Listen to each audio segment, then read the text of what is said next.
উদার দেশ হিসেবে পরিচিত ফ্রান্সে গেল কয়েক বছর ধরেই উদ্দেশ্যমূলকভাবে ইসলাম ভীতি ছড়িয়ে দেওয়ার অভিযোগ উঠেছে। আর এ কারণেই দেশটি ছেড়ে অন্যত্র চলে যাচ্ছেন মুসলিম বিজ্ঞানী সহ উচ্চশিক্ষিতরা।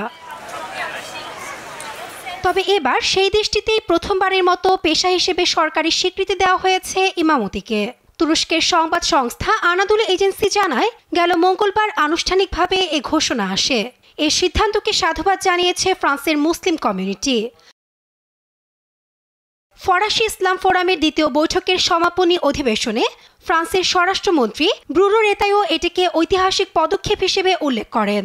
বলেন, এতে রাষ্ট্র ও মুসলিম প্রতিনিধিদের মধ্যে আস্থা ও দায়িত্ববোধ বাড়বে। ফ্রান্সে বেড়ে চলা ইসলাম ভীতি নিয়েও উদ্বেগ জানান এ নেতা। বলেন, ধর্মীয় প্রতিষ্ঠানে রাষ্ট্রের হস্তক্ষেপ করা উচিত নয়। 2023 সালে ফ্রান্সে 173টি মুসলিম বিরোধী হামলার ঘটনা নথিভুক্ত হয়েছে জানিয়ে রেতাইও বলেন, প্রকৃত সংখ্যা আরও বেশি হতে পারে, কারণ অনেক ভুক্তভোগী এ ধরনের ঘটনার অভিযোগ জানাতে ভয় পেয়ে থাকতে পারেন।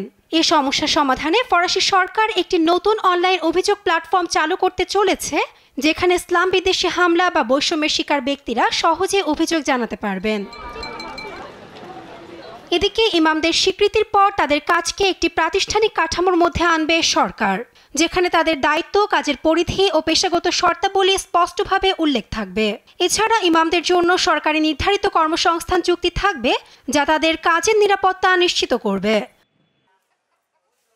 বিশেষজ্ঞদের মত, এই স্বীকৃতি মুসলিম সম্প্রদায়ের সঙ্গে সরকারের সম্পর্ক উন্নয়নে ইতিবাচক ভূমিকা রাখবে। নাসরিন আক্তার, নিউজ ডেস্ক, দেশ টিভি।